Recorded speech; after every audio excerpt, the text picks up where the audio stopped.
جو اس قسم کی واقعات بولتا ہے اس کو لوگ سنتے بہت، کوئی مثبت بات کرتا ہے تو اس کو سنتا کوئی نہیں۔ میں نے اپنا دکھ آپ کے ساتھ شیئر کیا ہے اور آپ کو نصیحت کرتا ہوں اپنی زبان کی حفاظت کریں۔ میرے نبی نے کبھی ممبر پہ کھڑے ہو کر کسی کو برا بھلا نہیں کہا، عبداللہ بن ابی کو بھی برا بھلا نہیں کہا، مجلس میں بیٹھ کر کسی کو برا نہیں کہا، اور تو یہ کرتا ہے، مرتے دم تک آپ نے یہ کسی کو نہیں کہا۔ کسی کی کمی بھی دیکھی تو نظریں جھکا لی، اس کی کمی کو اچھالا نہیں۔ ہمارے ہاں، ہمارے خطیبوں کے ہاں یہ دین بن چکا ہے کہ ان کے سامنے میرے نبی کی سیرت نہیں ہے،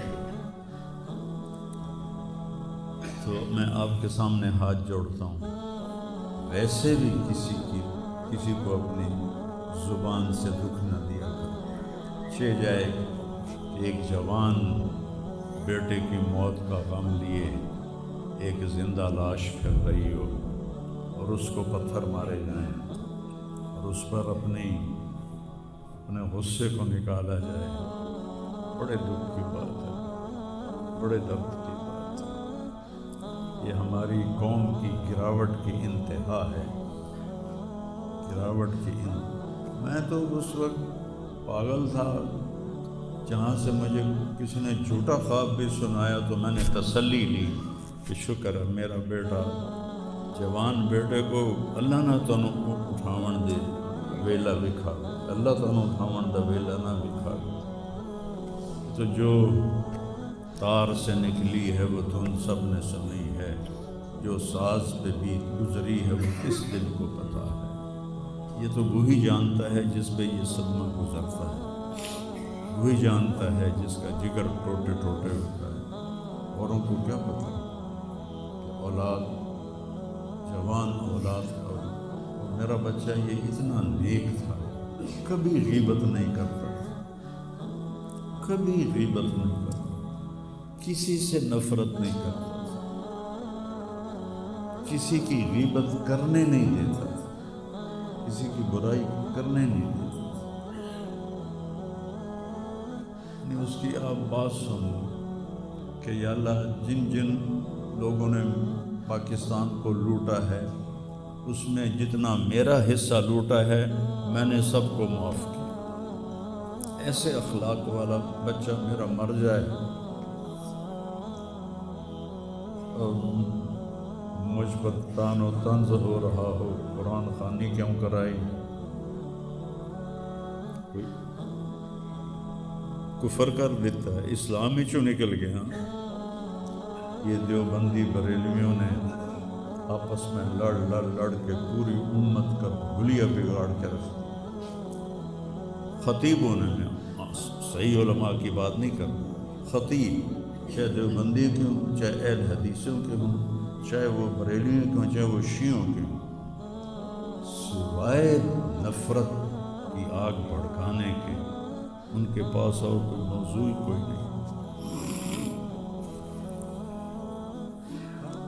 آج میں گیا ہوں اپنے، صبح بہت میرا سر بھاری تھا تو میں سیر کے لیے فجر کے بعد نکلا، اپنے مین فارم پر پہنچا تو وہاں نوکر کھڑے تھے۔ ہمارا ایک نوکر ہے شبیر اس کا نام ہے، تو وہ میں نے ایسے ہاتھ بڑھایا ملنے کے لیے، کہا میاں صاحب عاصم میاں طرح ساڈے نال ملو، انج نہ ملو۔ میں کیا وہ کیوں ملتا ہے؟ ہمارے ہاں زمینداروں میں نوکر اور زمینداروں کا آپس میں بڑا فاصلہ ہوتا ہے، وہ جب ہمیں ملتے ہیں تو یوں جھک کے ملتے ہیں یا گوڈے پکڑتے ہیں اور اپنے آپ کو پیچھے ہٹا کے کھڑے ہوتے ہیں۔ تو شبو نے کہا جی ہم میاں صاحب سے ملتے تھے ایسے ہی جی میں ساڑھے نال ملتے ہیں۔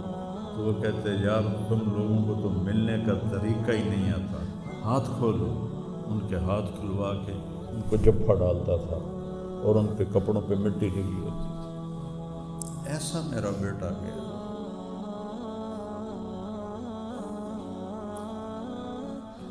نوکر کے منہ سے نوالا نکال کے اپنے منہ میں ڈال کے کھا لیتا تھا.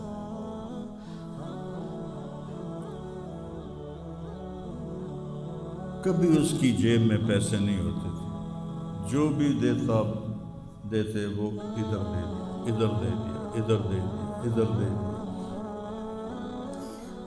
نئی گاڑی میں کوئی غریب آدمی کو بٹھاتا نہیں ہے, وہ نئی فارچون میں وہ پاگل کو بٹھاتا تھا. یہ بھی مذاق بنا دیا لوگ. ہائے ہائے بڑے ہو, دل ہی تو ہے نہ سنگ و خشت, درد سے بھرنا آئے کیوں, اور تم مجھے اور رلا رہے ہو. اس کو بھی مذاق بنا دیا. ابھی بھی زندہ ہمارے گاؤں میں جائیں ویکھنے جا کے ویکھ لو.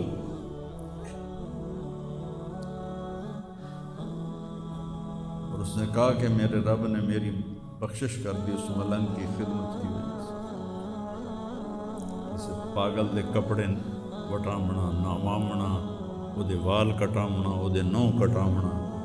ایک زمیندار دے بیٹے دا اے کوئی سوکھا کام, وہ دے ماں پیو نان کرنا. اتنا غریبوں سے اس کو پیار تھا, اور سخاوت کوٹ کوٹ کے بھری تھی, اور نوکروں کو بھی بھائی کہہ کر بلاتا. ہم لوگ بلاتے ہیں اوئے ایدیا. ہمارے جو ہم نے اپنے والدین کو دیکھا, چاچے تائے باپے دیکھا, اوئے برا کہتا بھائی ادھر آئیے. یہ وجہ ہیرا بندے دا کھڑی جاوے تو دا کیا